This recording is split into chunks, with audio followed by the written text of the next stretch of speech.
Hello and welcome to another episode of the Theo Keeps Talking podcast, where you may laugh or you may learn. Available on Spotify, SoundCloud, and Apple Podcasts. My name is Theo, and the most important question of the day: how are you all doing? This is my first non-super serious podcast in a couple of weeks since the Halloween episode, I believe. It's nice having a balance between serious and fun topics for sure. If you haven't checked out my ongoing Race in America series, I recommend it for informational purposes. I'm really trying to hammer down the point that being aware of the bigger picture is super important when it comes to topics about race. And personally, I'm proud of what I've been producing in that area. Today's a good one. Today is a good one.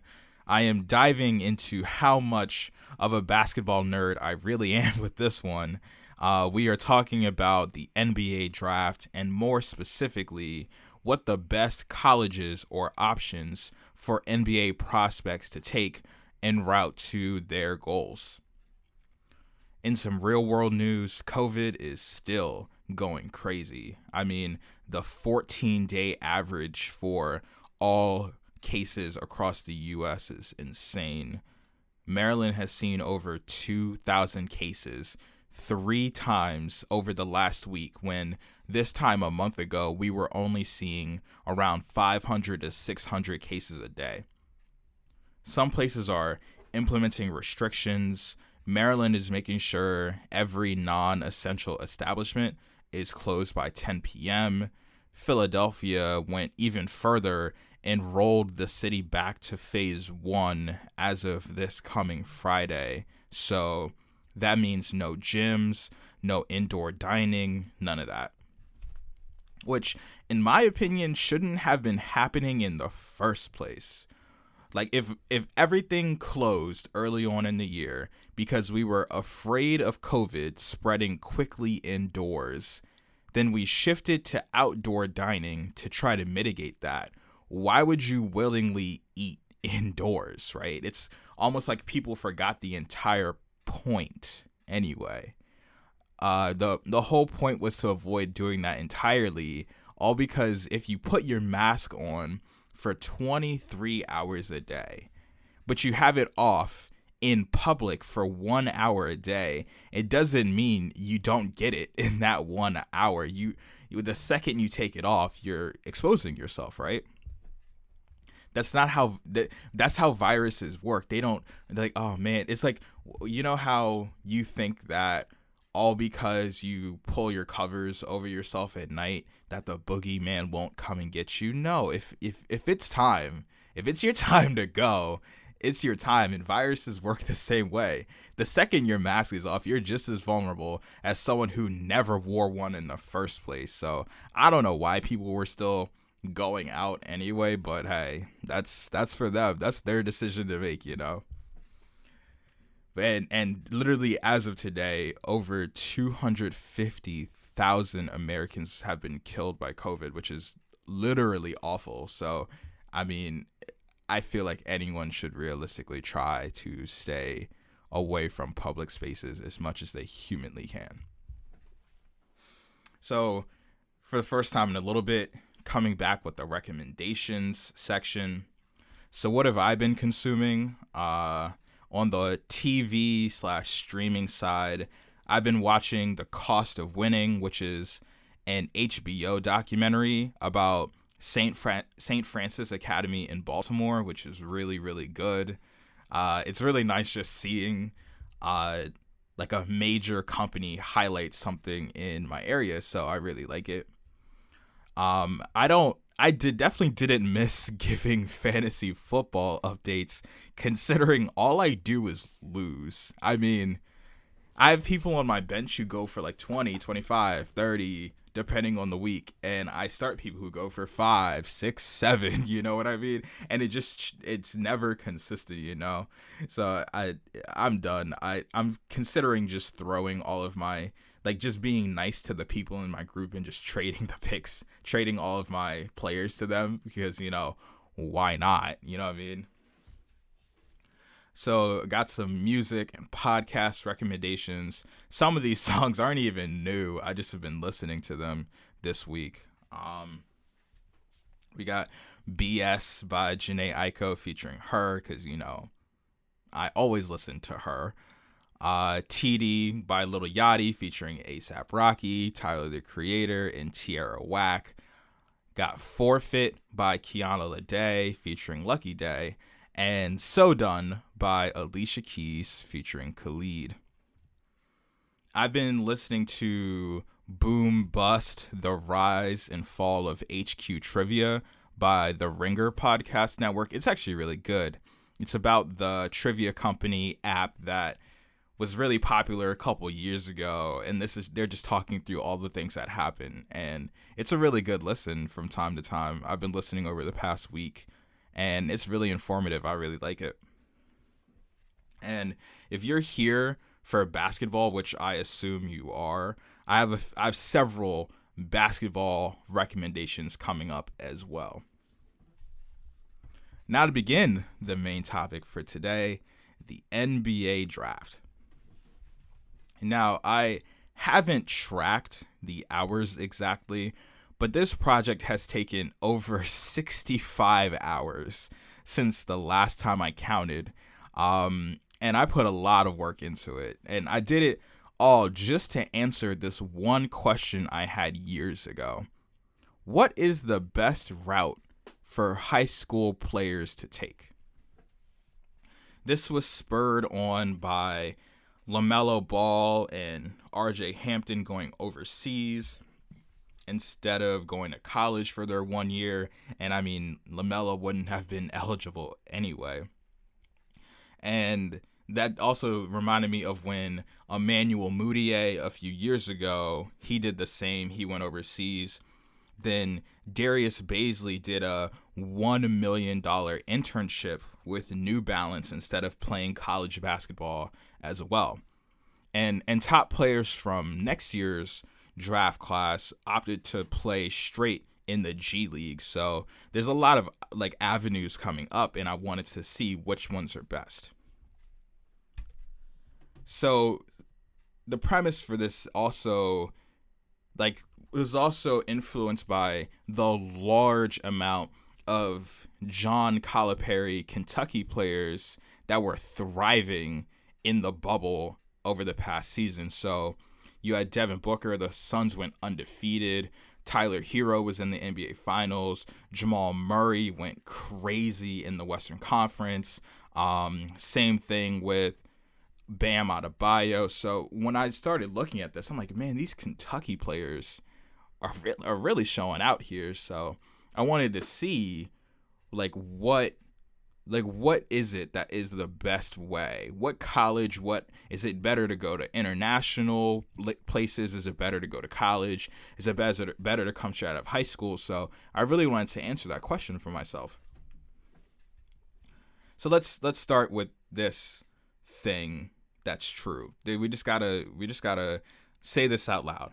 Drafts are hard. It is hard to draft consistently really well, right? We've seen plenty of overwhelmingly bad draft picks and drafts as a whole, right? And that's the thing about the NBA draft. It's all about fit, right? The number one pick isn't always about who is best, right? In 1984, I believe is the year, 84, Houston had the first pick and Portland had the second pick. Chicago had the third, right? Both Houston and Portland passed on Michael Jordan, but that's because of the fit. It's about the league at the time was big man this, big man that, you win championship. That's really how it was, right?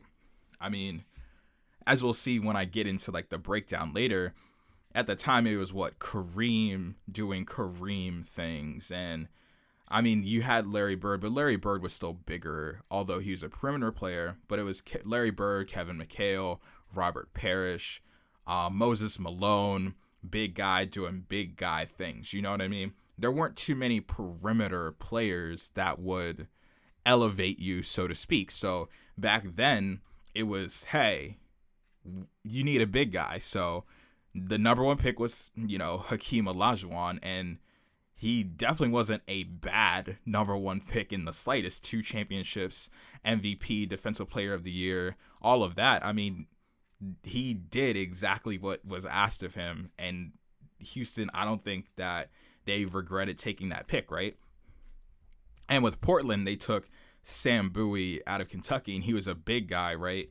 And obviously, when you see someone go in front of Michael Jordan, you're like, hey, I don't think that would be a good pick in hindsight. But in the moment, if you just took I think it was the 83 draft the year before, they had like the 13th, 14th pick, something like that Portland had.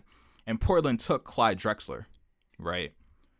If you already have Clyde Drexler and he's performing well, you don't think, oh, let's draft another wing player, another guard that would play exactly Clyde's position at that time, right? If you have someone who, Clyde Drexler took them to 2 NBA finals, I believe, in 90 and 92, right? And if you're going to have a player like that, you don't think you're going to have to draft Michael Jordan because you have a wing player already. But then you have Sam Bowie, who had injuries and everything, and Chicago drafted Michael Jordan, and, well, he's Michael Jordan. So it's all about fit.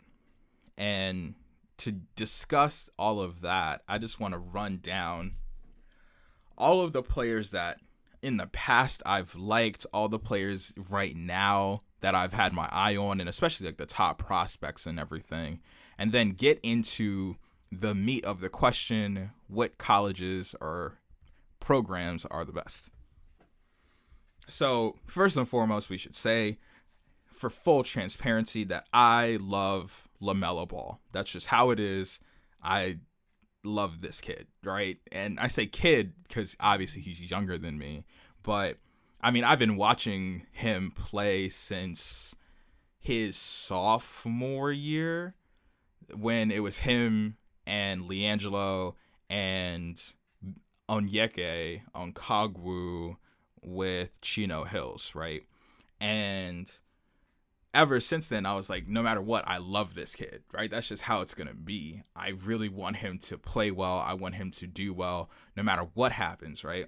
And that's with him going to Lithuania and playing over there, which was, something. Then coming back, playing in the league his dad made, and then playing at a prep school, then playing in Australia. I mean, it was a mess, but I mean, I loved it. You know what I mean? I loved the mess and watching it because he's really entertaining. So we should say that if there's a bias on this podcast, it is definitely for LaMelo Ball. And let's just talk about players that I've looked at in the past, kind of in some consideration, right? Because there's been players I've been right about, and there's players I've been completely wrong about, right?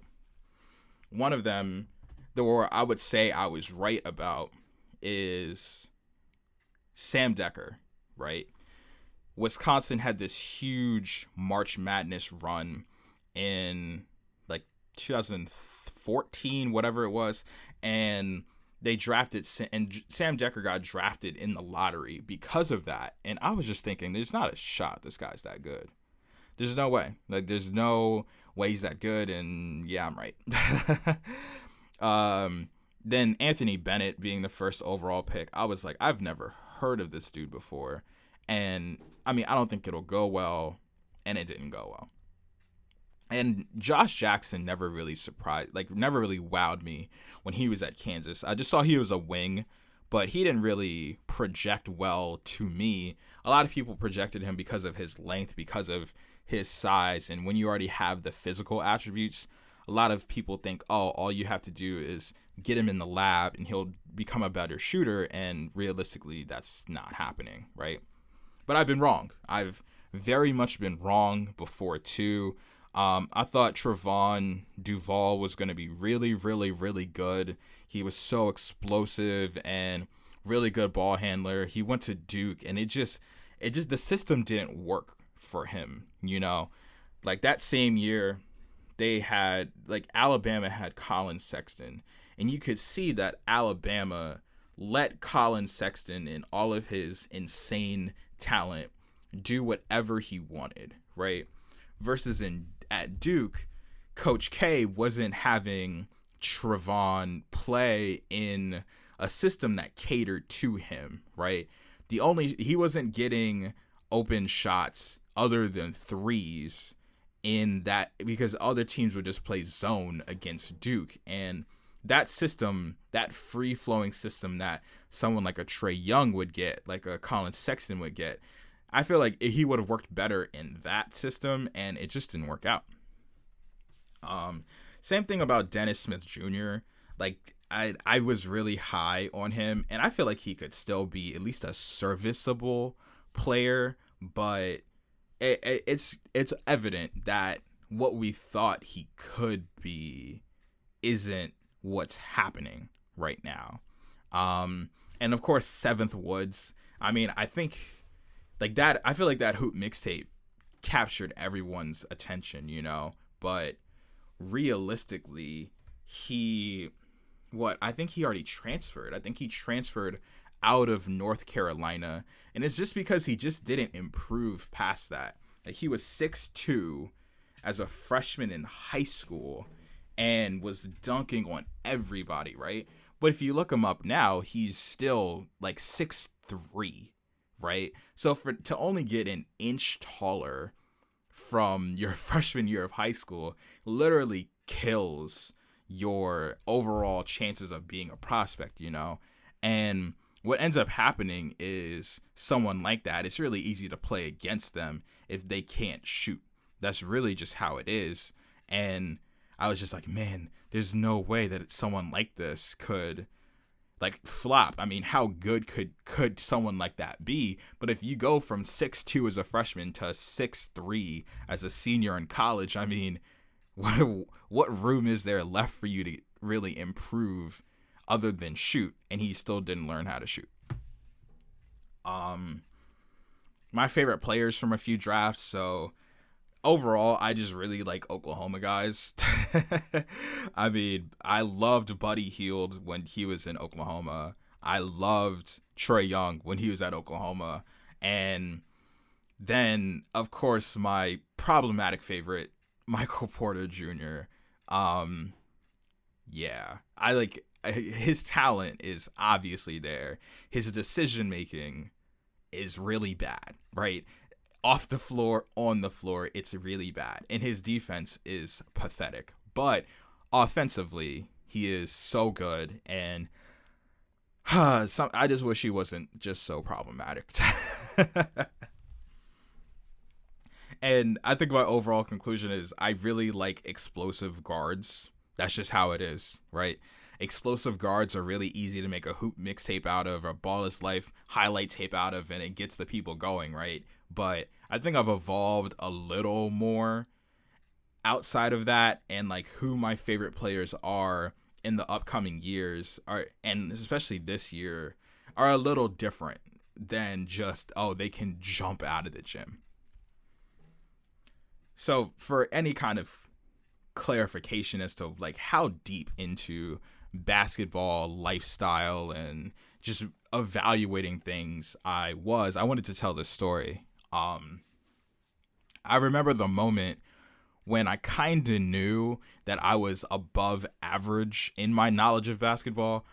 I was 19 during my first internship, and I was a little afraid to voice my opinion about anything that I may have disagreed with, because everyone I worked with was at least 23 years old, college degree, CPA, all that stuff, right?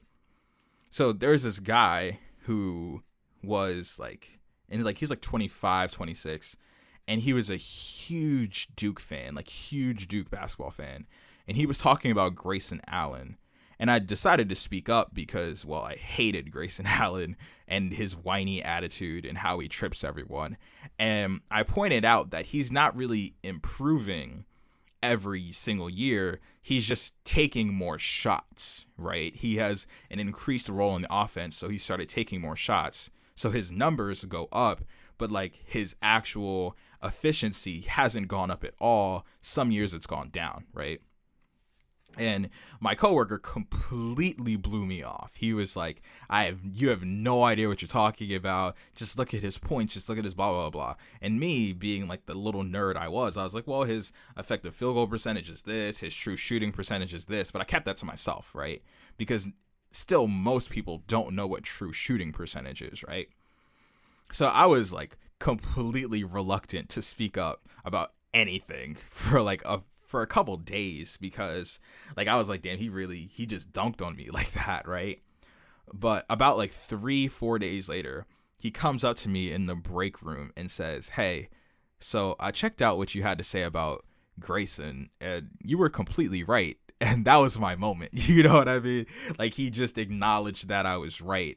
So I was like, you know what, Theo, you do know what you're talking about. So far the evaluations here, I did it in a gigantic Excel sheet, which I'll get into. So the conclusions kind of just like give you a taste of what I'm looking at here, is that international players take up a gigantic share of the lottery picks, but not a ton of the all NBA spots. So a lot of them are like offensive first options and some Hall of Famers, but the overall amount of players, they're more like role players, right? There's more Tony Kukocs than there are like Giannis's, if you know what I'm trying to say, from the lottery. So you have Dirk, you have Giannis, Tony Kukoc, Peja Stojakovic, and Hedo Turkoglu. Another conclusion is that the guys who do really well in college, like they're like All-Americans and stuff like that, they don't tend to project that well that often, right? So you have your Jimmer Fredette's, your Adam Morrison's, your Doug McDermott's, your Frank Kaminsky's, your Grayson Allen's, anyone from Wisconsin, anyone. Like they've been a top 20 school this entire time, and they have really nothing to show for it. Like especially Nigel Hayes, Tyler Ennis from Syracuse, DeJuan Blair from Pittsburgh, and Tyler Hansbrough. Like these guys, where when they were playing college, they were literally All-Americans or like in that echelon, and they don't usually project too well, right?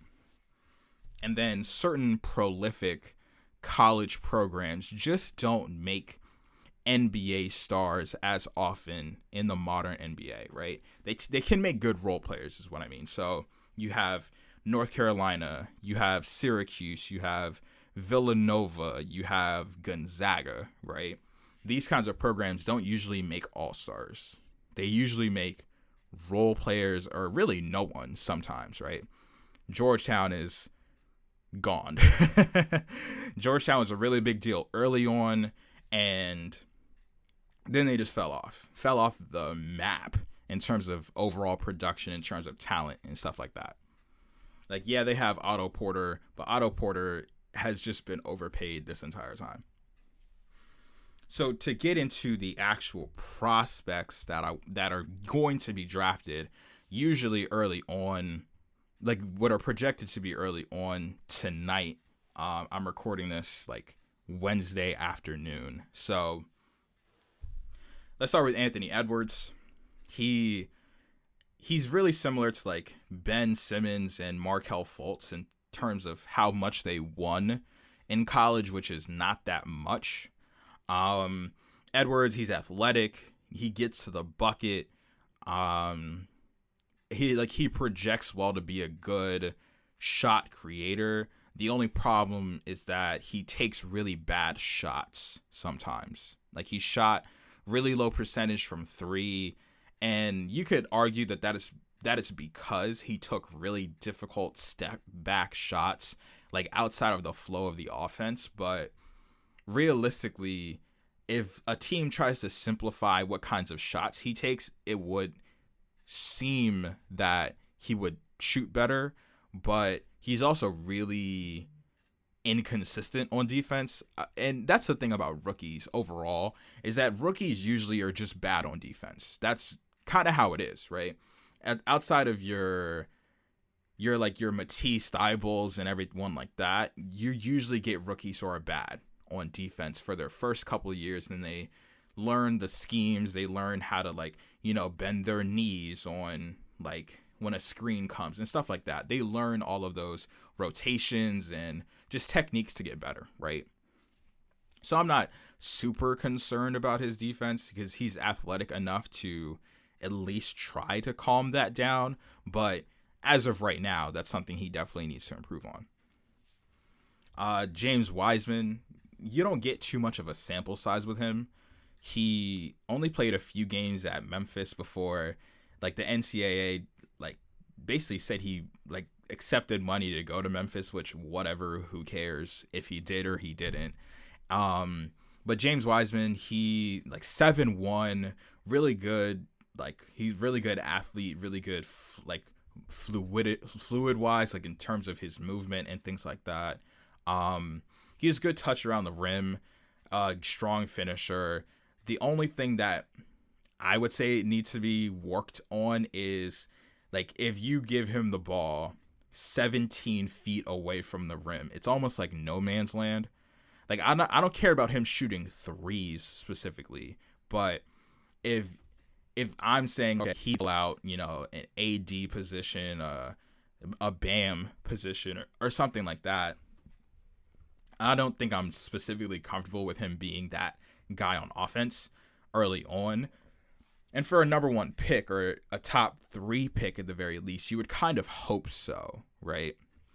But he's a good athlete. There's a chance he goes to Golden State, which I'll talk about right now. I don't think it would be crazy for him to go to Golden State, right? Because I know we think of Golden State now as 2018. They have Iggy, Draymond, KD, Steph, and Klay Thompson in the starting 5. But if you look at it pre-Kevin Durant, it was Andrew Bogut got a lot of minutes. Zaza Pachulia got a lot of minutes. Maurice Spates got some minutes. Festus Ezeli got some minutes. Anderson Varejao got some minutes. So they've played with the bigs before. It's not something that's completely brand new to Steve Kerr and the Warriors franchise that they have Stephen, Klay, and Draymond with a big. That's not brand new. So I can see that happening really well for them, right? Now for my favorite, LaMelo.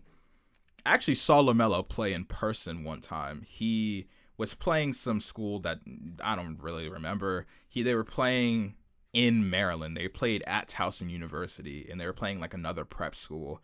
And he was just coming off of injury, so of course it doesn't show the full extent of a player. But the one thing I did notice that was that is still true to this day is that he's not that good of a shooter, right? He is super fluid with the basketball, super loose handle, but he makes it work so that you never know when the pass is coming. Really good in the open floor. He's just not that good in the half court, right?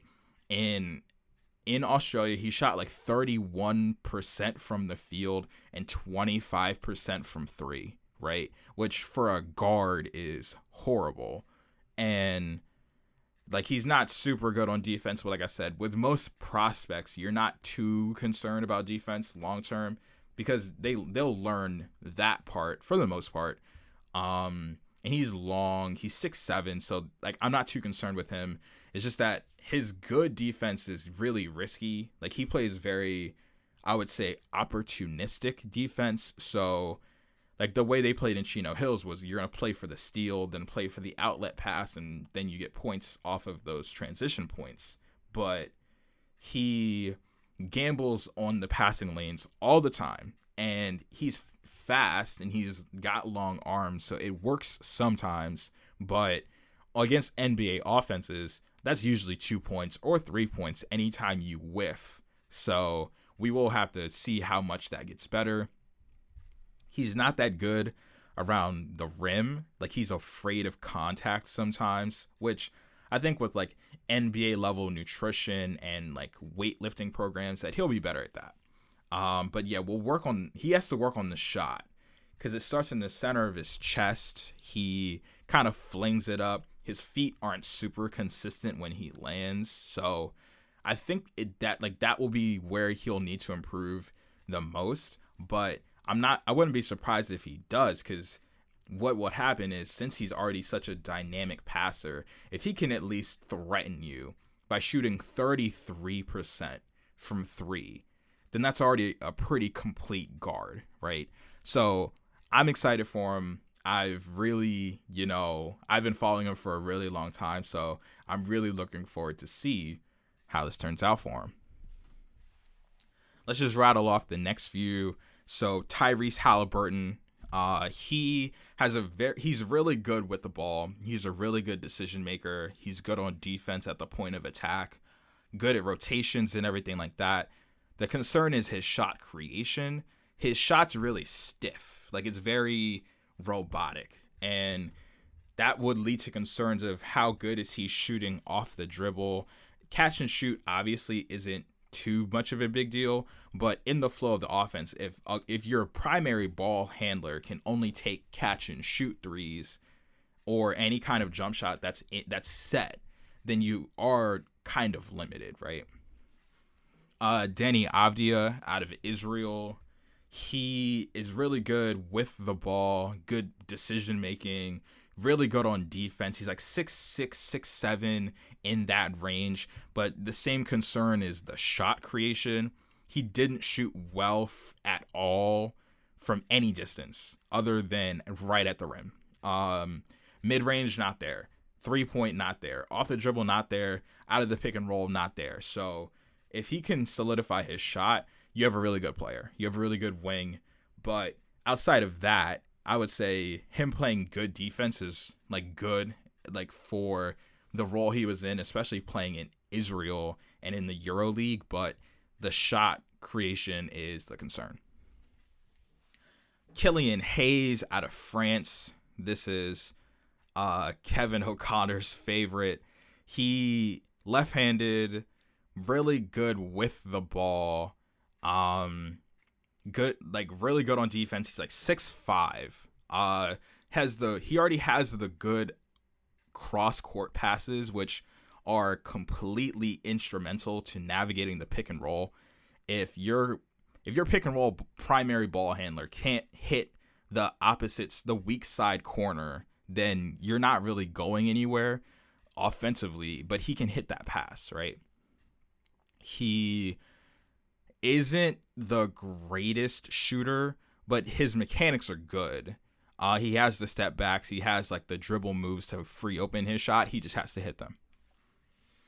Obi Toppin, literally the best player in college basketball last year, has the most insane dunk package I've probably seen of a college player in recent years. I mean, I know it's like, oh my gosh, how could you say that about Zion? Zion was all tomahawks. Let's be transparent. Well, he did hit a 360, but what I'm saying is, on a fast break at Dayton University, Obi Toppin went between the legs in a game, and I'm like, what?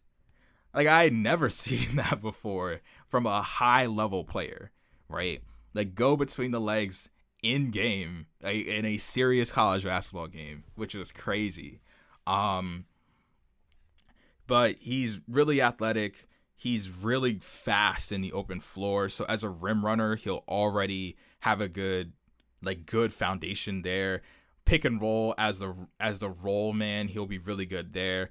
And he's like a good catch and shoot guy. He's like 6'9", 6'10". The only problem is he's horrendous on defense. Like, for his size, he's horrible on defense. He's bad in the post. He's bad on rotations. He's bad on the ball. Anyone who tries to go at him laterally, he will not defend them. It's really bad, right?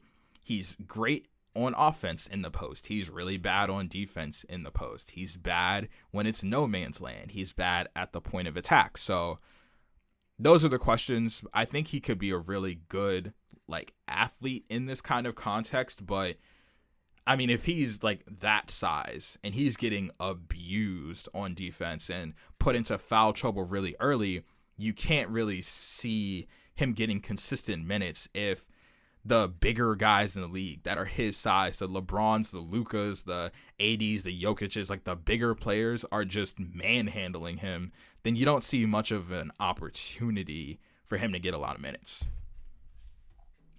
Some other guys, Devin Vassell out of Florida State looks good. Really good shooter.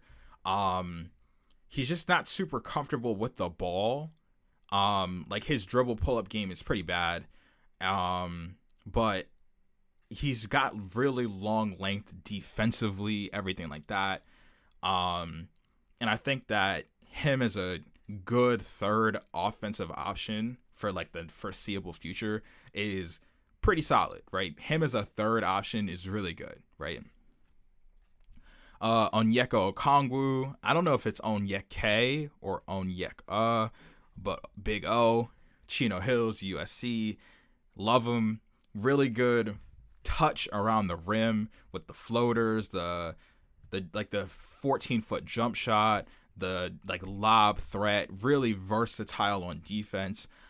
He's not that good outside of 18 feet, but since he's 6'10", and you know that his like at least the first 3 years of his career, you're not asking him to create off the dribble from that far away. If you can simplify his role to be like a Brandon Clark, so to speak, right? Just roll to the basket really, really, really hard and seal down there, then you have a really good player on both ends of the floor. So let's talk about the actual project that I worked on, right? So this is how I broke it down. And this is all of the silly little thoughts I had in my head, right? So I started with the modern NBA, right? And I decided how am I going to assess what colleges are best? Like how do you determine that? So I made some big categories and then some subcategories. So I did it by number of lottery picks. So I started with the 1979 draft because that's when Magic Johnson was drafted, right? So I started with the 1979 draft and I just listed all the colleges who have had lottery picks, so 1 through 15. Then the rookie teams for every year from 1980 on, so all of the rookie players and everything like that. And then I did the top 5 like major category stats, right? So the top 5 scorers from every year, the top 5 rebounders from every year, assists, steals, blocks, right? Because not everyone who makes a rookie list is good, and not everyone who doesn't make a rookie list is bad. So I wanted to give it some room there. So like this is, like the guys who fill up the stat sheet that can still be productive scorers or rebounders for your team, but they didn't get like the early praise, right? You can have guys who were like for example, like a Draymond Green, right? He wasn't a lottery pick, right? But he's still very valuable. He didn't make a rookie team, I don't believe, from what I checked, but he'll still be very valuable for your team in this kind of aspect as well, right? So I have the top 5 stats and then the all NBA stats. So I did first team all NBA, and then I broke it down so you could see like which schools had the most players from 1980 on. And then I did a little bonus for whoever won MVP, because usually the case is that whoever won MVP was on first team all NBA. The same isn't the same for first team all defense. Like people who won defensive player of the year sometimes were on second team defense, which was really confusing, but that's just how it works. So the first team calculation combined the like whatever place they went to school, so high school, North Carolina, whatever. Then did their player win MVP? How many individual people from that school made it to certain lists, and then stuff like that, right? Did the same rough thing for second team, and then third team, and then first team defense was the same thing. So how many people from certain schools made it? Then how many individual people produced made it. So what I'm trying to say is, like, let's just say for reference sake, if you were saying that a player was, say, like California, we're going to use the University of California as an example, right? They had several instances where their players made it to the top assist category, right? But they only produced 2 players who did it, right? So if Jason Kidd was top 5 in assists 9 times, then California gets 9 points for that. But in the individual player category, they only made 1 player who did that. So I factored that in too. Hope that clarifies it, right? So back to first team defense, the defensive player did, they had the count, then individual players, and then a bonus for defensive player of the year. I broke it out so if you had a second team player be defensive player of the year, it worked out well enough. And then I did all the calculations for that. Then the All-Stars, pretty straightforward. What places produced the most All-Stars and who were they? Then the NBA champions. So the category I did for the limitations I did for the NBA champions was every player on an NBA championship team that played at least 12 minutes during the NBA finals, right? So I'd round up if it was 11 and a half minutes. So anyone who was on a championship team and you think they contributed, but they only played 9 or 10 minutes, they didn't make the cut. So they had to play 12 minutes or more on the team that won the NBA finals, right? And then, of course, lastly, finals MVPs. And I did one chart from 1980 to 2020. Then I did a separate one that was just 2010 to 2020 to kind of modernize the results, right? So, the big reveal. At number 10 of the all-time calculation list was Duke with 96 points. So Duke was the 10th best all-time school, right? And the notable areas, I didn't type this down because it's in Excel, so I'm just kind of clicking through. So you had people like Grant Hill post good numbers for them. You had Shane Battier. You had Elton Brand from time. You had certain players who contributed really well for them in this kind of aspect, right?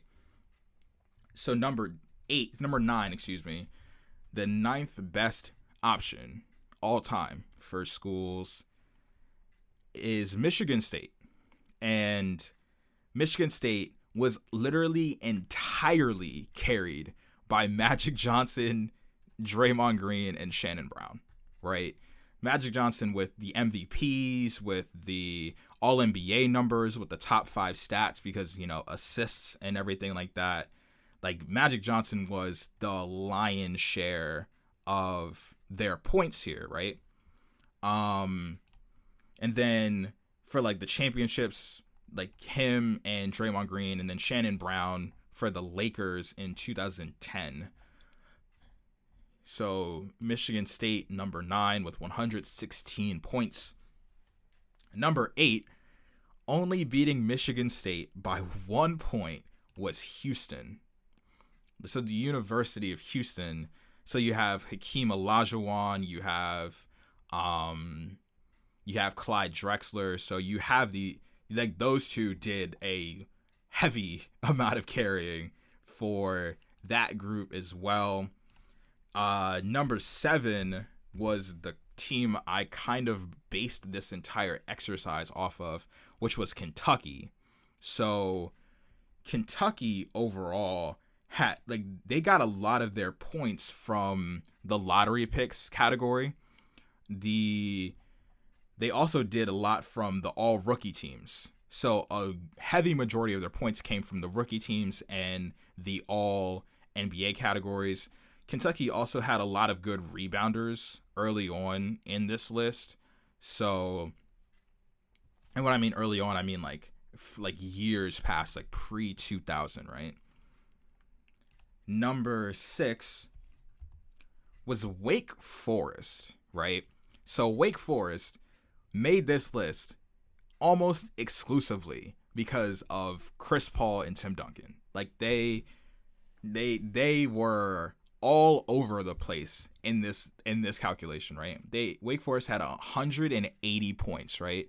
But the craziest part about it was that Wake Forest was in 6th place with 180, but 4th place, so 2 spots ahead of them, is only at 185. So Wake Forest was almost the 4th best option because of just 2 players, which was crazy, right? Number 5, UCLA. Now, UCLA, of course, Kareem did what Kareem does, but UCLA still had some other players. Mark Eaton, one of them that comes to mind. Let's get some others in here. UCLA also had, let's see. UCLA had Bill Walton, Trevor Ariza, Kevin Love. So they had 183 points. So only 3 more than Wake Forest. It was UCLA. Number 4 was Georgetown. Georgetown, which was entirely carried by the factory of big men that they made in like the 80s and 90s, right? You had in a row Patrick Ewing, Dikembe Mutombo, Alonzo Mourning, and then Allen Iverson, right? Those guys did all of Georgetown's points, right? And it's easy to see why. When you have players like that, they're going to lead the rebounding categories, the blocks categories, all of that, right? You have, with the blocks list, right? You have Patrick Ewing, Mutombo, Alonzo Mourning, and Roy Hibbert for them. And then, of course, for scoring, Allen Iverson did all of the scoring, and then Patrick Ewing as well. Number 3. So to recap, before we get to the top 3, Duke was 10th with 96 points, Michigan State was 116 points in 9th place. 8th place was Houston with 117, so only one more. Kentucky was 7th with 161. Wake Forest was 6th with 180. UCLA was 5th with 183. Georgetown was 4th with 185, right? And this is where it gets broken open, right? With 235 points. The number 3 school is North Carolina. So North Carolina, obviously Michael Jordan, but Michael Jordan and James Worthy did basically did all of the work here. But you had a lot of North Carolina players win NBA championships, right? You have Bob McAdoo, Bobby Jones, James Worthy, Mitch Kupchak, Scott Williams, Kenny the Jet Smith, Rick Fox, Rasheed Wallace, Danny Green, and Harrison Barnes for North Carolina all win championships. As far as all-stars go, they had Bobby Jones, Michael Jordan, Brad Daugherty, Vince Carter, Jerry Stackhouse, Antoine Jameson, Rasheed Wallace, Walter Davis, David Thompson, and James Worthy. So you had a very good showing from North Carolina, especially early on, right? Number 2. With 314 points, the second best option is international. So I did this as all international players, rolled them up, put them together. So international players actually don't project well in certain categories, but completely dominate others, right? So there's only been 2 international finals MVPs. So those being Dirk and Tony Parker, but they have tied for the most NBA champions, right? So Tony Kukoc, Tony Parker, Manu, Fabrizio Oberto, Pau Gasol, Dirk, Boris Diaw, Thiago Splitter, Zaza Pachulia, Marc Gasol, and Serge Ibaka. They had a ton. They had the most All-Stars, right? So just to list a few, they had Detlef Schrempf, Ilgauskas, Pau Gasol, Antetokounmpo, Dragic, Yao Ming, Porzingis, Dirk, Peja, Kirilenko, Manu Ginobili. So they had some really good players for that. For the first team defense, they actually had a really good showing there as well. They've had 3 defensive player of the years. That's not true. They've had 4, 3 individual defensive player of the years, but they've won it 4 times. So Marc Gasol, Rudy Gobert, and Giannis. And then they also have the most players be top 5 in blocks, right? So Andre Kirilenko, Serge Ibaka, Darko Milicic, Rudy Gobert, Pau Gasol, and Kristaps Porzingis, as well as Clint Capella. So they've had the most top 5 players in blocks for international prospects as well. So they have a lot of good defensive players here. And of course, Dirk being Dirk, he's going to put up buckets, you know what I mean?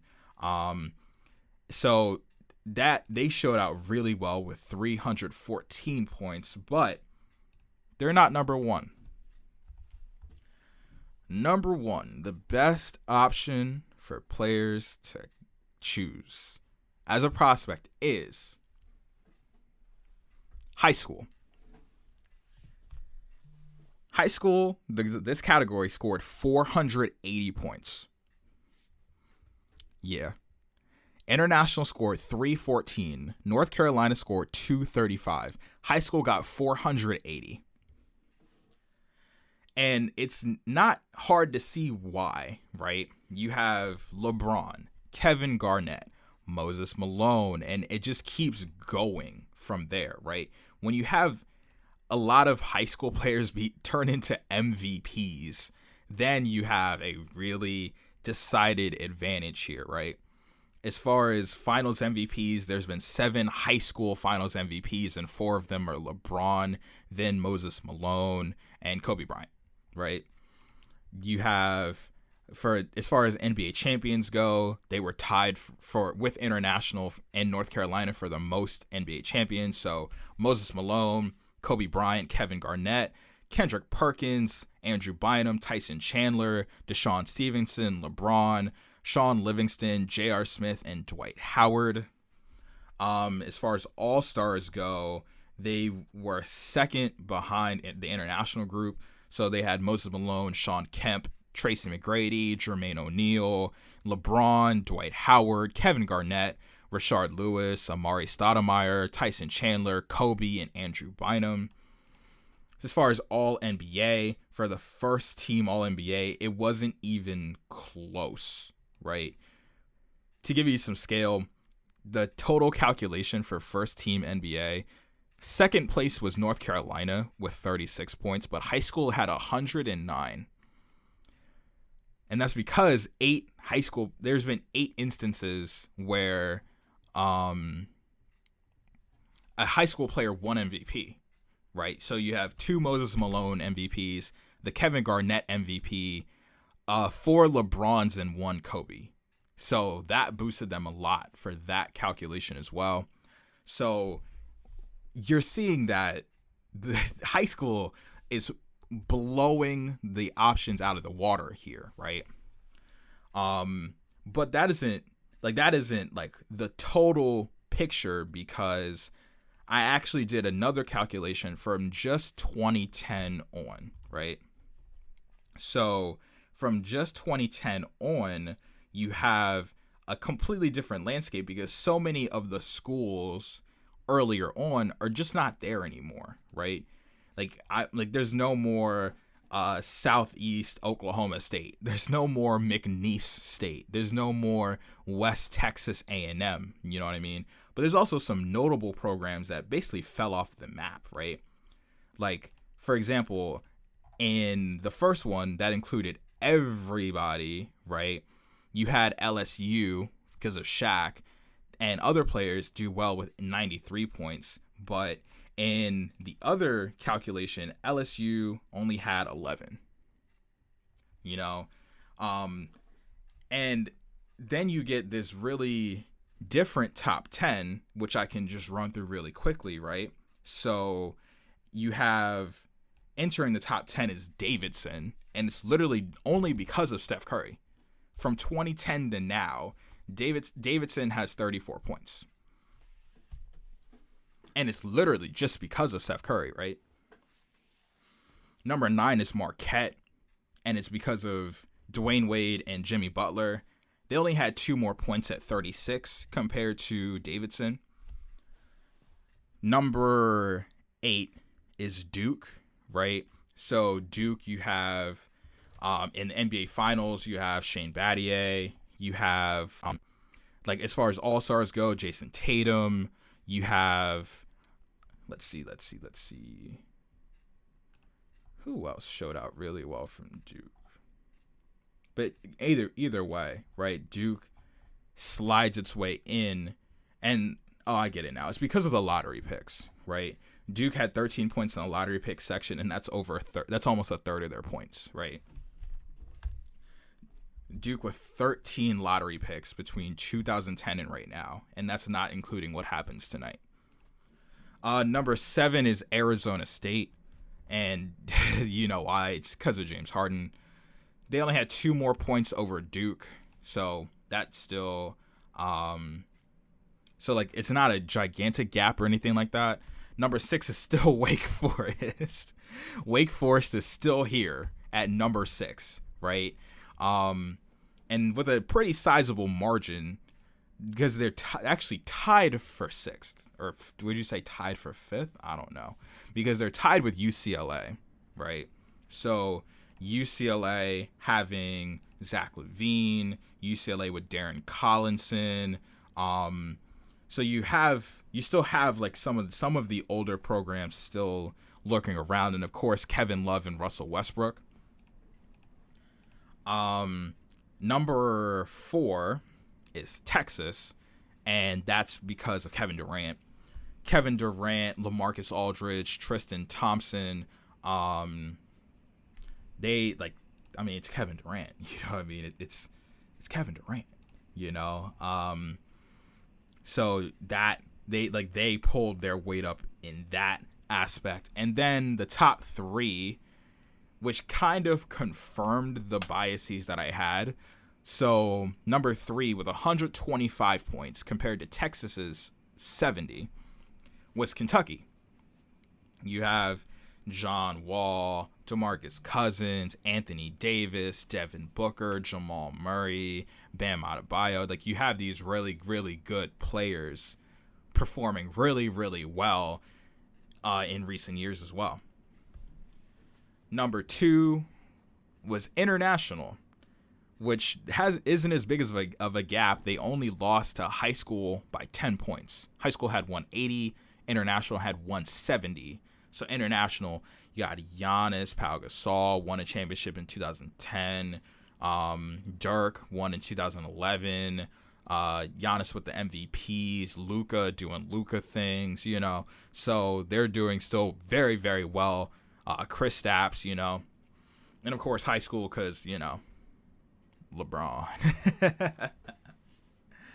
Still LeBron's world, and we're just living in it. So, in conclusion, in the modern NBA overall from 1980 to now, you're looking at go do whatever you can to come out of high school, do that.